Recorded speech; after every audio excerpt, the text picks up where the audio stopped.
The funeral home office smelled like old paper and too many flowers, the kind that made the air thick and sweet until I felt sick.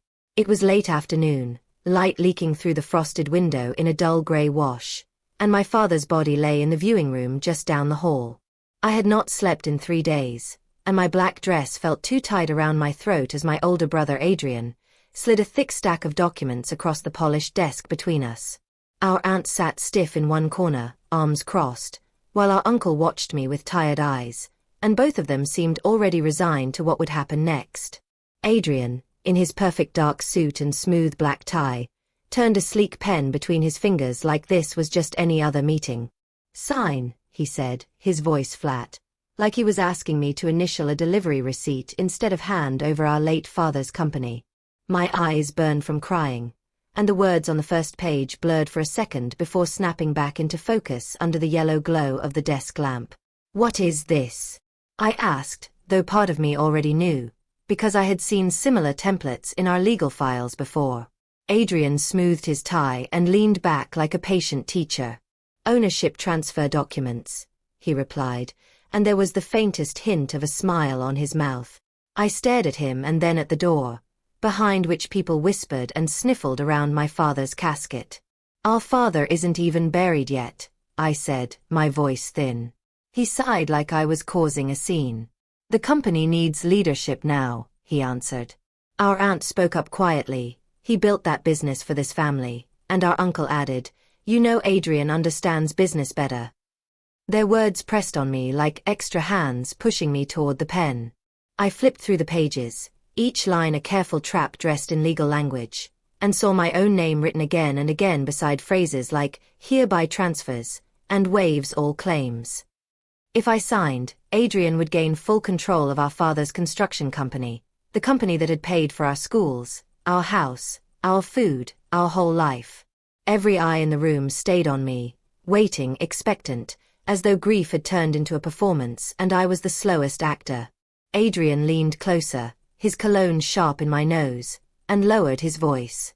"You were always better at small things," he said, like it was a compliment. Small things. Like preventing lawsuits, finding fraud, saving the company millions in quiet corners of spreadsheets. Nobody ever praised quiet work. The pen felt heavy when I picked it up, my fingers trembling as I signed every marked line while the lamp hummed above us. Adrian's smile spread wider with each stroke of ink. He had no idea I already knew exactly how this would end.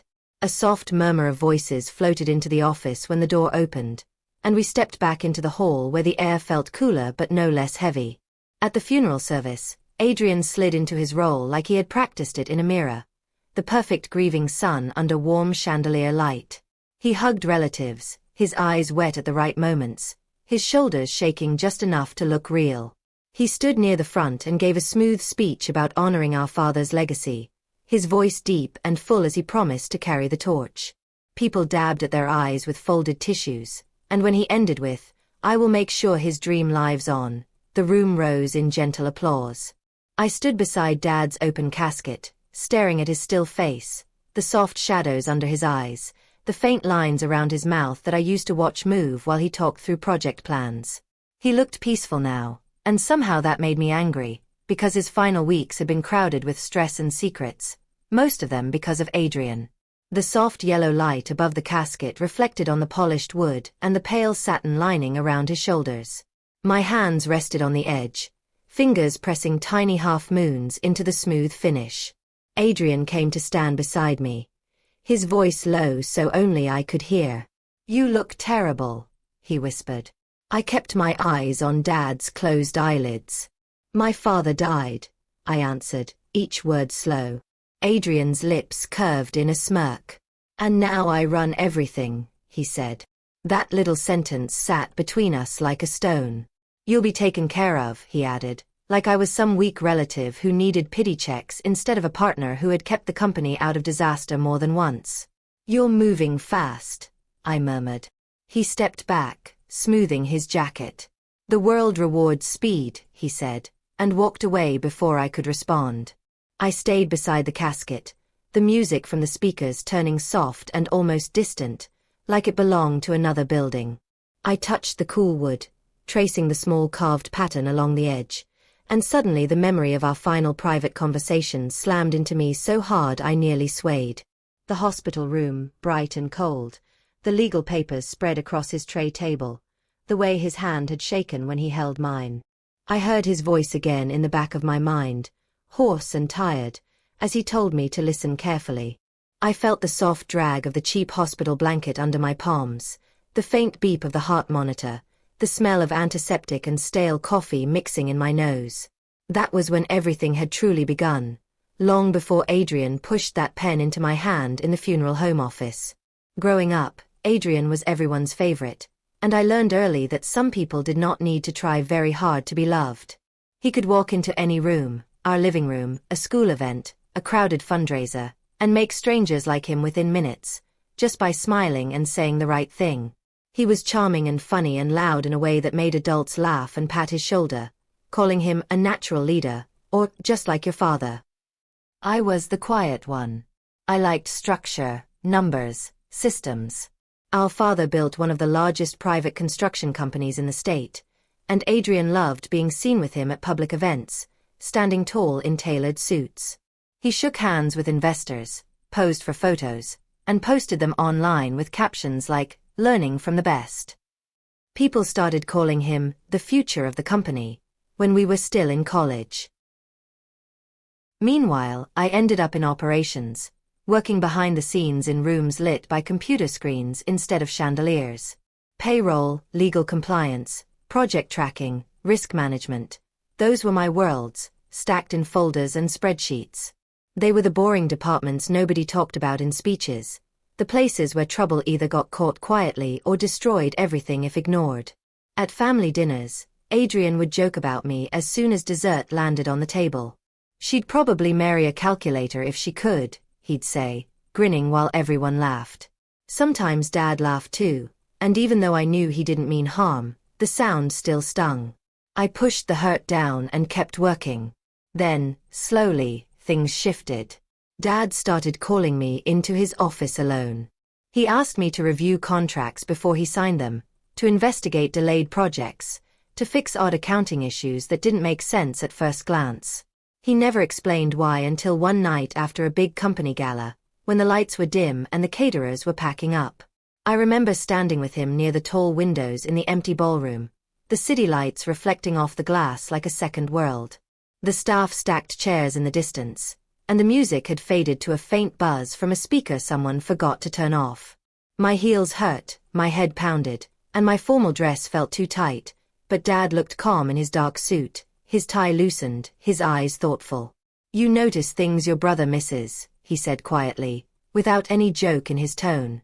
I blinked at him, not sure how to answer. He gave me a small, tired smile. "Your brother understands performance," he added, glancing at the grand stage where Adrian had given a flashy speech earlier that night. "You understand reality." I didn't realize then how important those words would become or how dangerous the things I noticed would be when I finally put all the pieces together. 3 months before Dad died, I found the first missing payment buried inside a routine vendor report, the kind I usually flew through in an hour with coffee at my elbow. It was a contractor invoice billed twice for the same project code, the same date, the same amount, everything identical except for the account number listed on the transfer line. At first, I thought it was a simple error. Those happened all the time when people rushed. I leaned closer to my screen, the glow turning my small office a pale blue in the late evening, and pulled up the vendor profile. The company had almost no history with us, just a few small jobs. Something in my stomach tightened. I checked our bank records. The payment had gone through. My heartbeat picked up as I opened another report. Then another.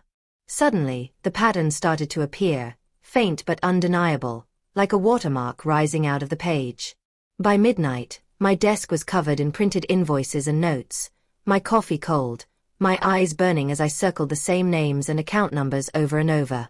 Each suspicious payment led to tiny companies with almost no online presence. No real websites, no staff lists, no project photos.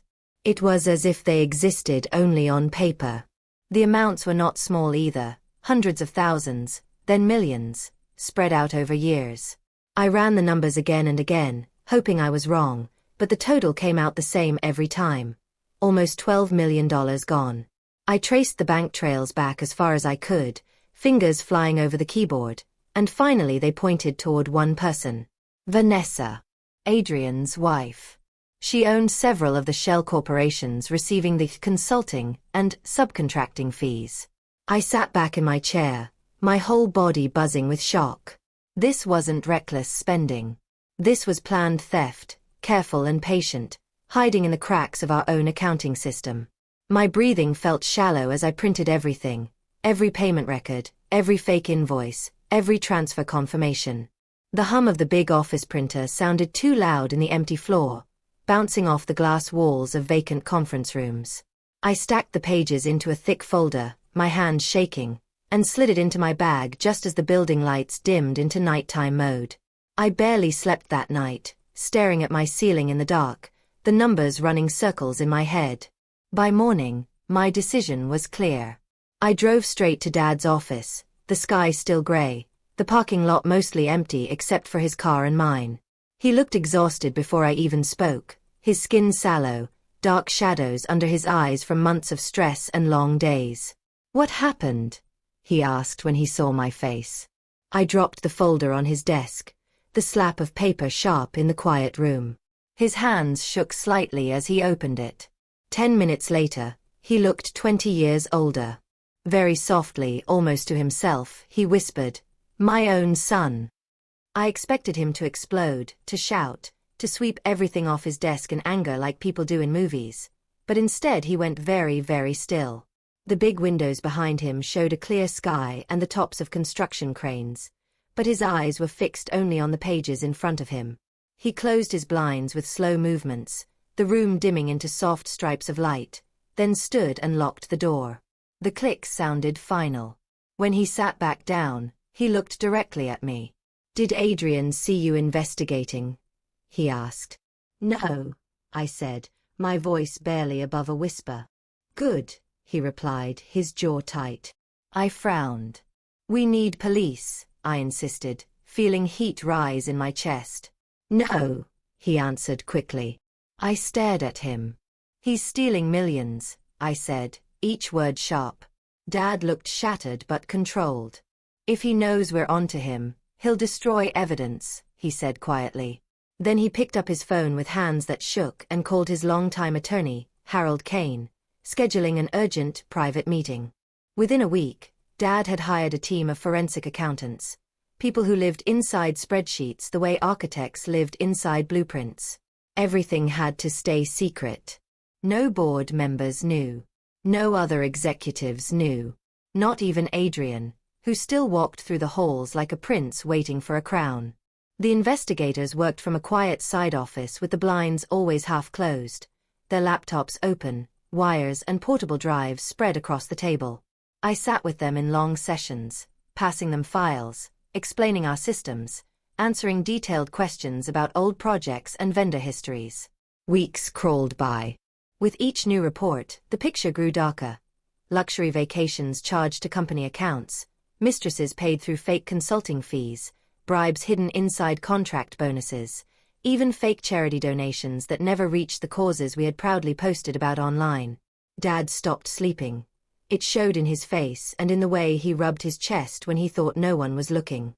Then, one afternoon during a board meeting, he suddenly went pale and collapsed, his body crumpling beside his chair as people shouted his name.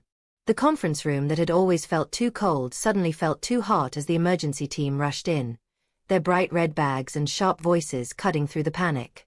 Someone pulled me back so they could lay Dad flat on the carpet, wires and pads pressing against his shirt. I stood near the wall, my hands clamped over my mouth, watching the scene blur as tears burned my eyes. They said it was heart failure.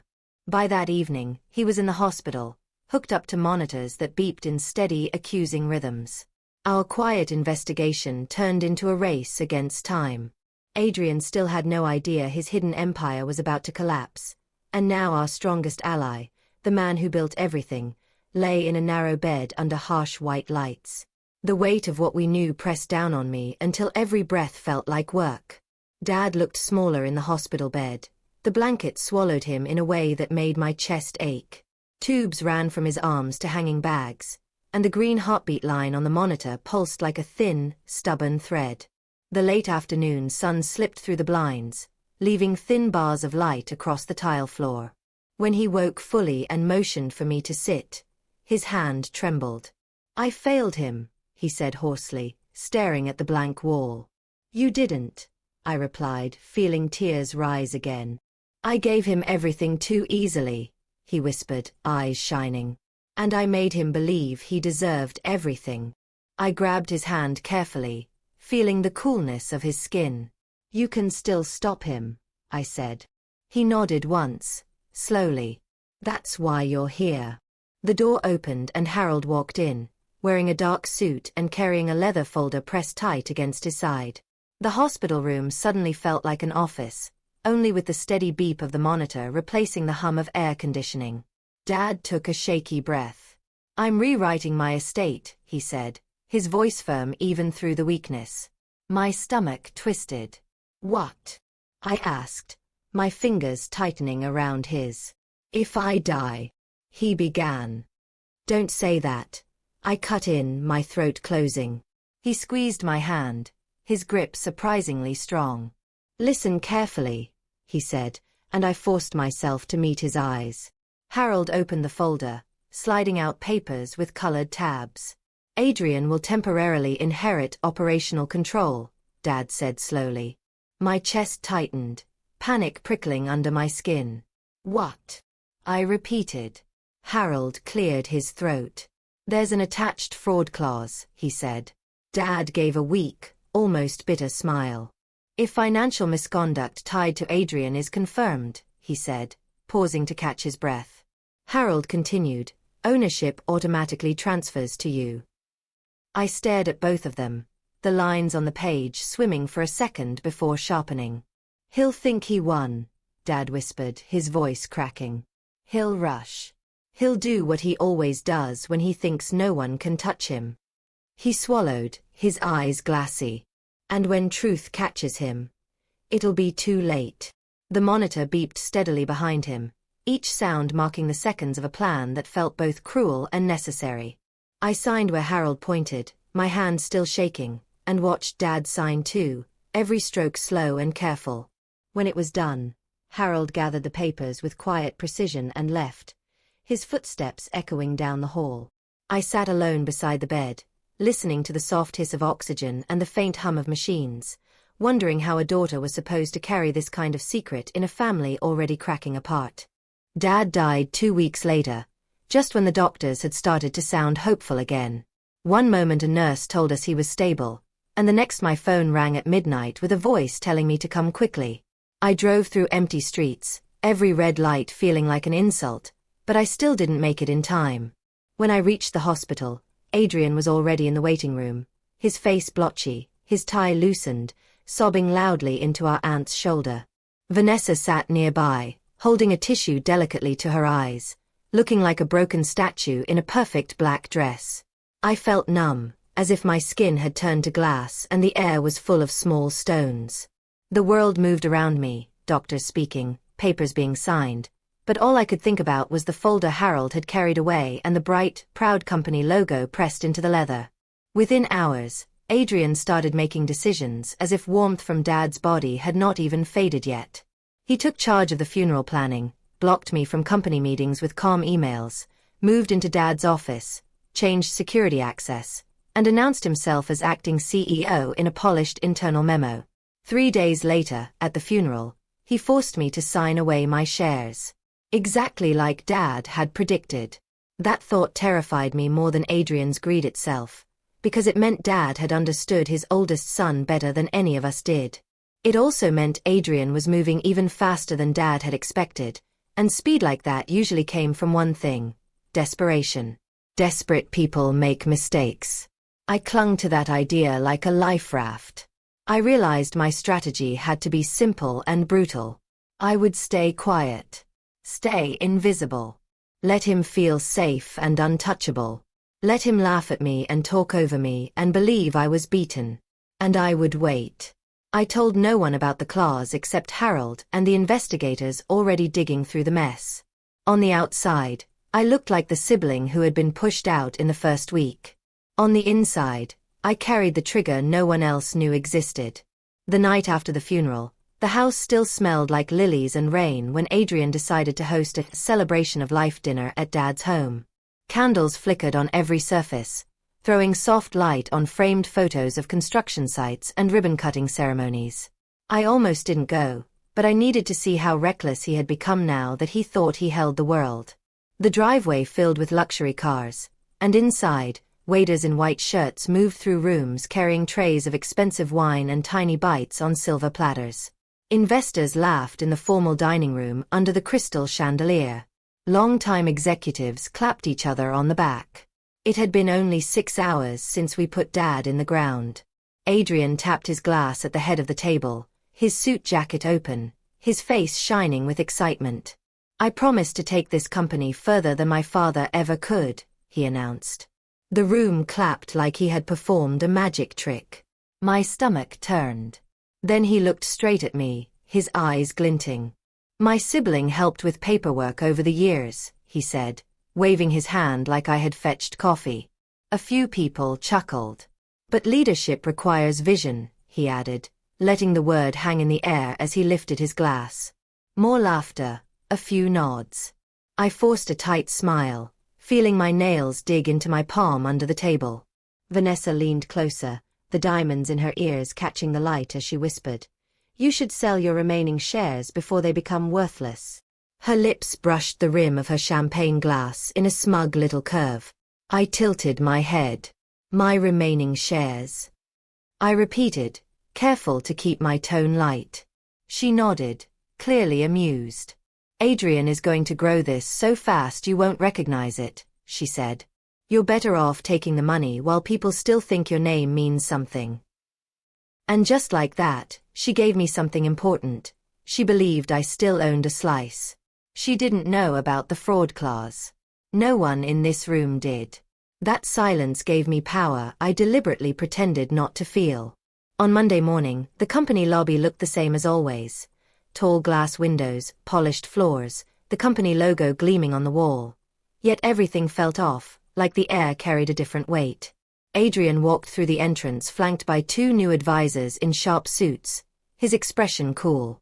Before noon, he fired 3 senior employees loyal to Dad, including our CFO, Daniel Reed, a quiet man with gray hair and a steady manner who had worked beside my father for 28 years.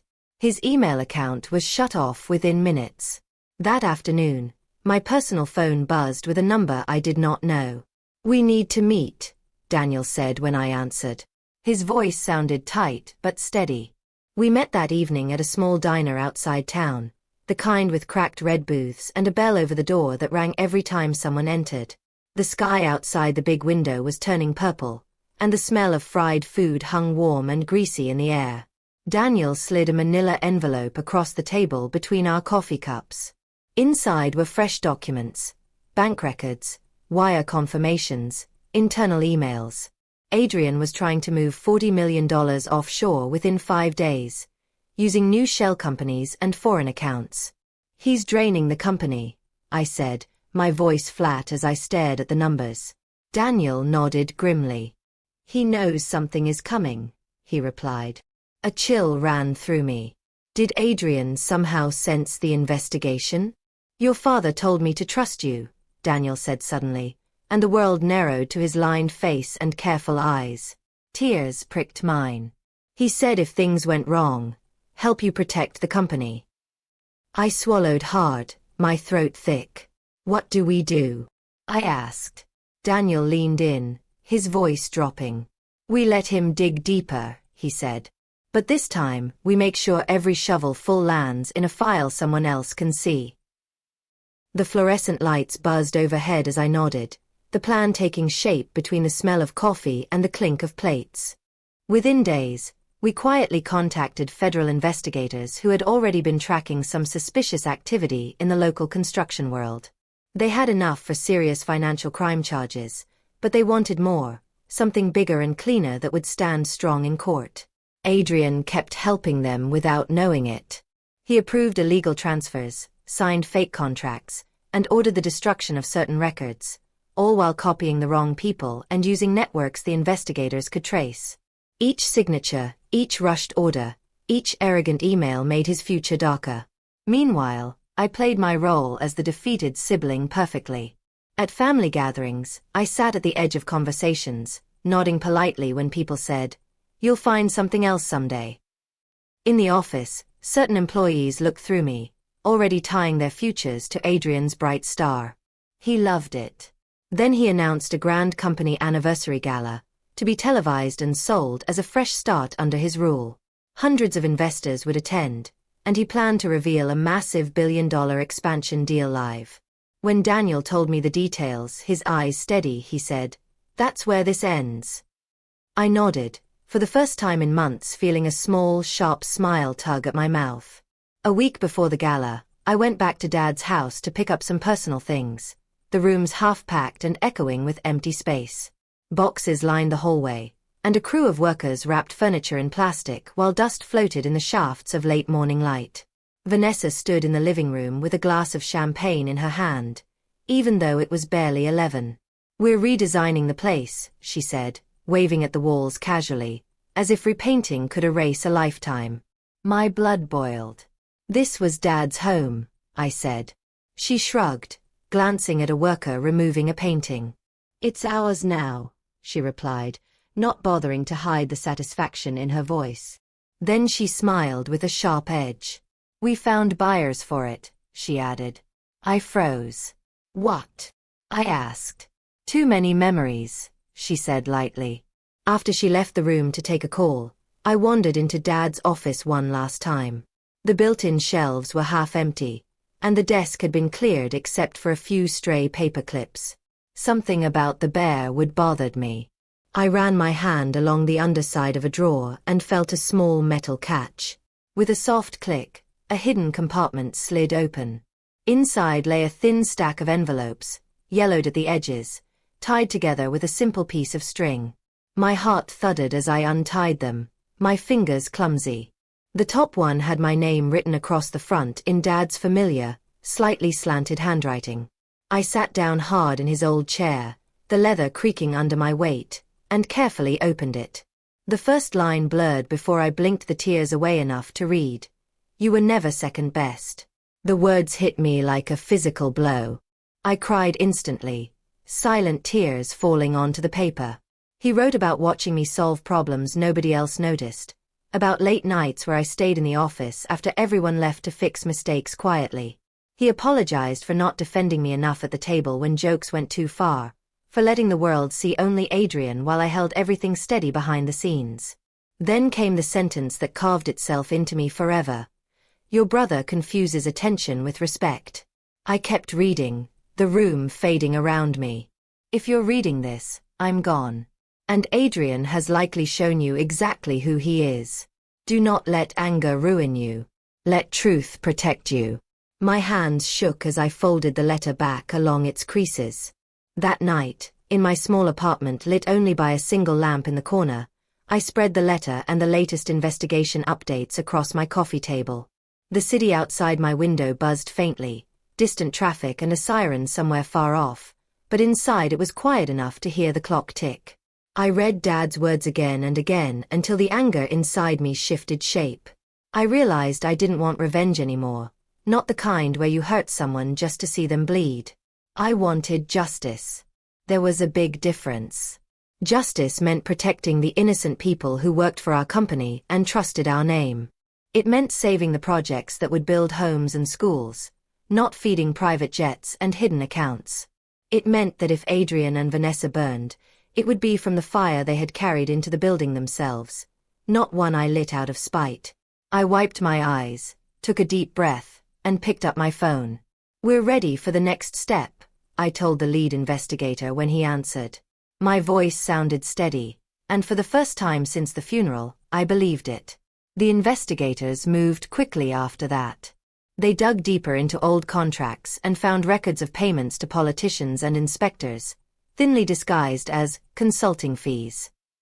They uncovered false safety reports, fake donation receipts for charities that never received a cent, and hidden ledgers detailing bribes.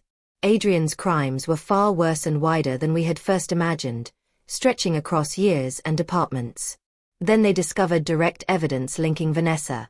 Her signatures, her emails approving transfers, her personal accounts swelling right after money left company funds. She must have felt the ground shifting under her, because suddenly she changed her behavior.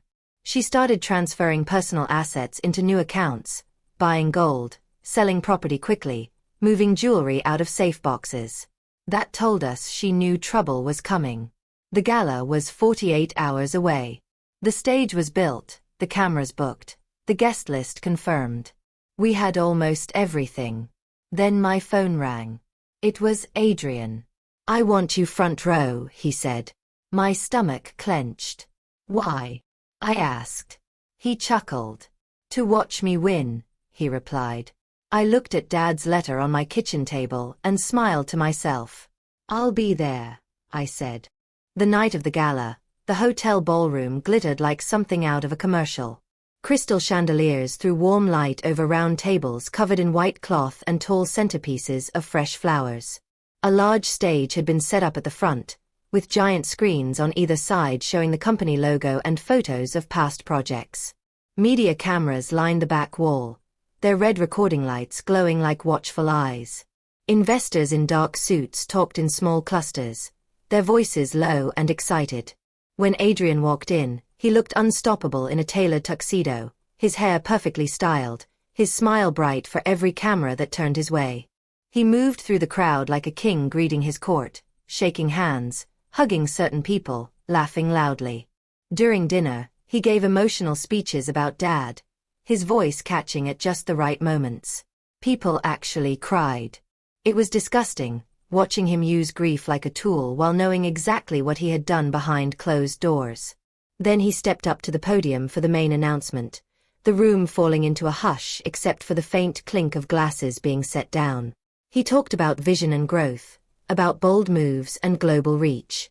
Finally, he revealed the billion-dollar merger with a flashy set of slides. New markets, new towers, new profits. The crowd erupted in cheers, some people even standing to clap.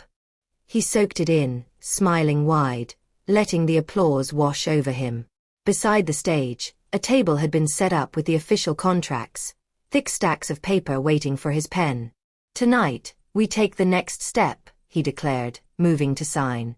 The cameras zoomed in, screens showing his hand poised above the page. And then, just as the tip of the pen touched paper, the ballroom doors swung open with a heavy, echoing sound. A line of federal agents walked in, their dark jackets marked clearly, their faces calm and hard. Silence crashed over the room, swallowing the music and chatter in an instant. Adrian straightened slowly, his pen hovering above his unfinished signature. For a moment, his smile stayed frozen, then cracked. He laughed weakly into the microphone. "What is this?" he joked, glancing at the nearest camera. No one laughed back. The lead investigator stepped forward, holding up a folder. "We have warrants," she said clearly, her voice carrying across the room. Vanessa, sitting at a front table in a glittering dress, went pale under her makeup. I watched from my seat near the front, my heart pounding so hard I could feel it in my fingertips. Adrian's gaze found me, his face twisting. He pointed, his voice rising. "You did this," he shouted. The room collectively turned toward me. I stayed in my chair, my spine straight. "No," I said, my voice calm in a way I didn't know I had in me. I paused, meeting his eyes. "You did." The words hung in the heavy air like stones dropping into water. Then Harold stepped out from the side of the room, carrying a familiar leather folder, and everything got much worse for Adrian very quickly. Harold walked toward the stage with slow, steady steps, the cameras swinging to follow him. Adrian's face flushed an angry red as he watched the older man climb the small set of stairs and stand beside him at the microphone. "What are you doing?" Adrian hissed, but the microphone picked up every word. Harold opened the folder with the same calm he had shown in the hospital room. "Your father added a clause to his estate documents before he died," Harold said, turning slightly so the audience could see him. A murmur rippled through the crowd. That's impossible, Adrian snapped. I've seen everything. Harold held up signed and stamped pages. If financial misconduct tied to you was confirmed, he read, operational control and ownership would automatically transfer to your sibling. Gasps rose around us like a wave. You're lying, Adrian shouted, grabbing for the papers. Harold stepped back. It's already done, he said firmly. Legally effective the moment investigators confirmed the fraud. My phone buzzed in my hand. It was a message from the lead investigator. It's confirmed. Effective now. I stood up slowly as Harold turned to me. As of this moment, he said clearly, you are the sole owner and head of the company. The room tilted for a second as hundreds of eyes swung in my direction, shock rippling through the rows like a wind through tall grass. Adrian stared at me, his mouth opening and closing without sound. Then the investigators began listing the charges, their voices steady over the low roar of whispers. Wire fraud, embezzlement, bribery, tax evasion, securities violations. Screens lit up with copies of transfers and fake invoices, anonymized but clear enough. Vanessa swayed in her chair, gripping the edge of the table until her knuckles turned white. When they showed the chain of shell companies leading directly to her personal accounts, she slumped back, her face crumpling. The cameras captured everything. Adrian's panic, Vanessa's collapse, my stillness. Investors stood up, some heading toward the exits, others staring at the screens with wide, furious eyes. In the chaos, someone knocked over a glass, and it shattered loudly on the floor near the aisle, the sharp crack echoing under the high ceiling. Security moved in when Adrian suddenly lunged toward me, his face twisted. You ruined me, he screamed as guards grabbed his arms. The agent stepped in, cuffs flashing in the stage lights. As they pulled him back, he kept yelling my name, but the words blurred into noise. I stayed still, my hands at my sides, feeling strangely distant from my own body. Vanessa tried to run for the side exit, but two agents intercepted her, their hands gentle but firm on her arms as they read her rights. The ballroom, moments earlier full of polished celebration, now looked like a battlefield of fear and confusion, dropped napkins and half-full glasses scattered on every table. Some guests filmed with their phones, others covered their faces. The media cameras rolled without stopping, catching every second.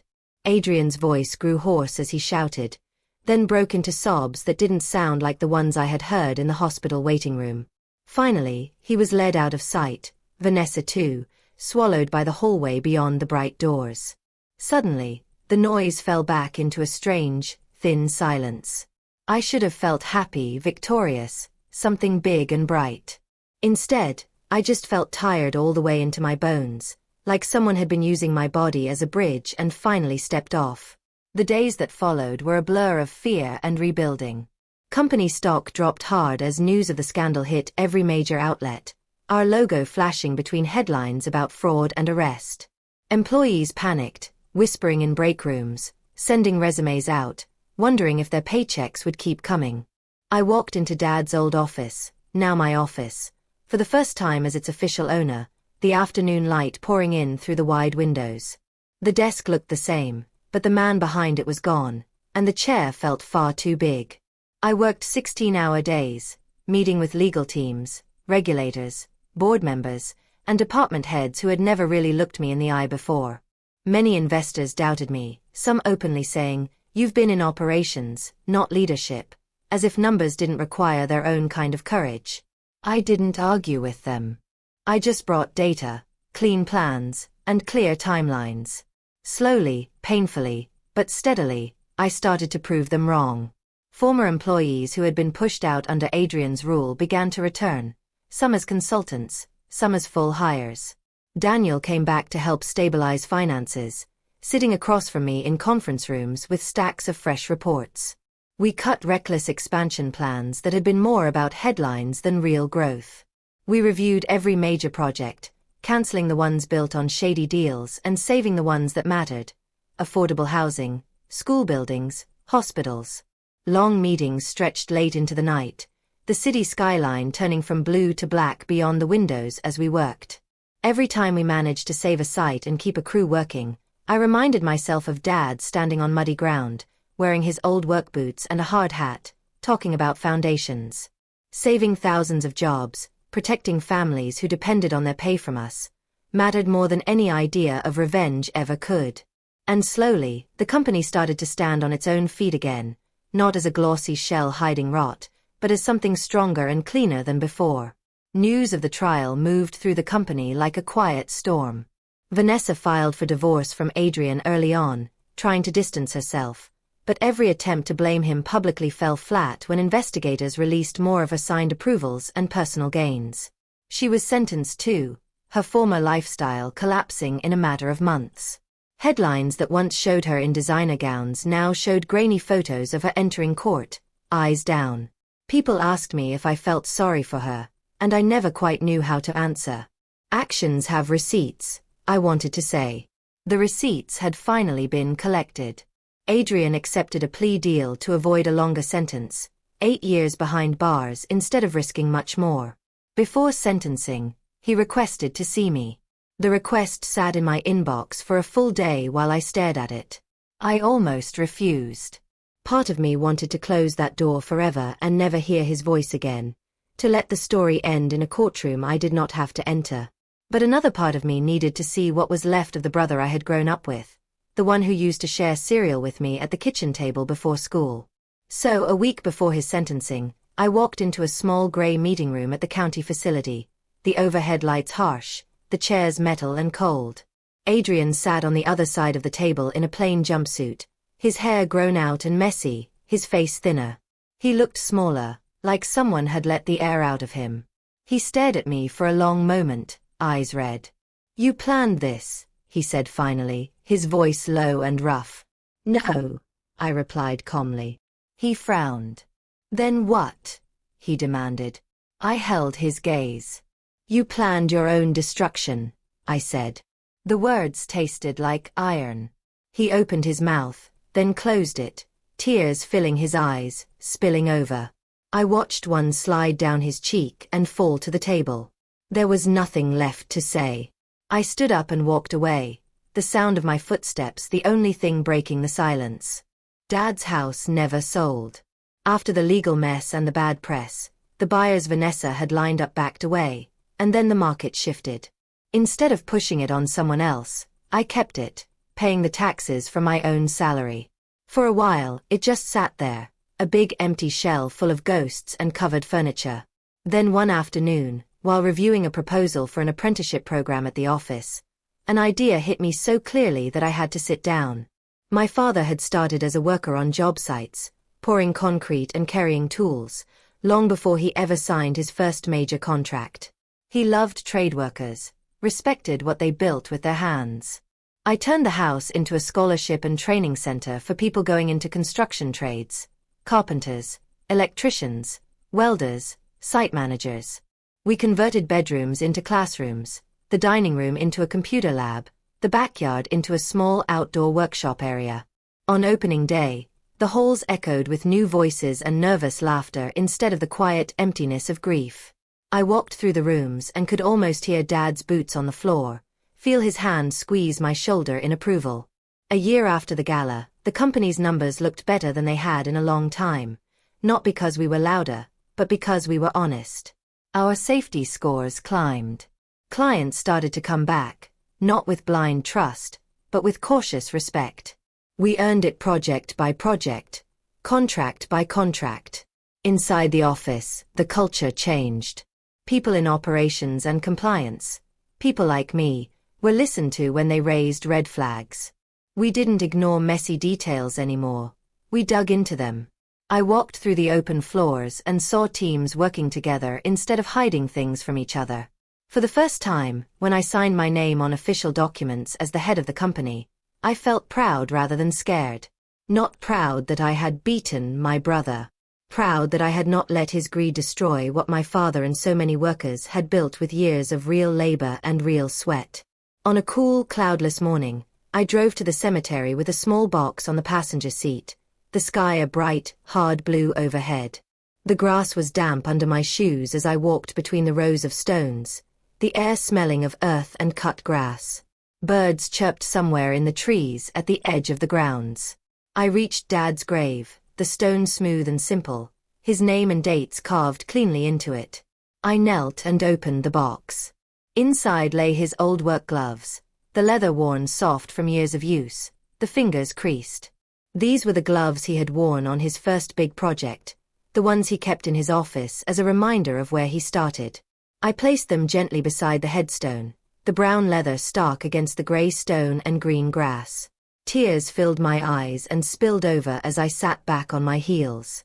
I cried, not because I had lost some twisted game with my brother or because I had finally won control of a company. Those words felt small now. I cried because justice, even when it works, cannot bring people back. It cannot rewind a heart attack or give a tired man more years with his children. But it can protect what they built. It can make sure that something started in sweat and hope does not end in lies and greed. I rested my hand on the cool stone. I kept it, I whispered. I kept it safe. The wind moved softly across the grass, carrying the faint sounds of traffic from far away. I thought of everything that had tried to break me, the paperwork at the funeral, the laughter at the dinner, the headlines after the scandal. And I thought of what Dad had written. Do not let anger ruin you. Let truth protect you. Sometimes the best revenge isn't fire or fury.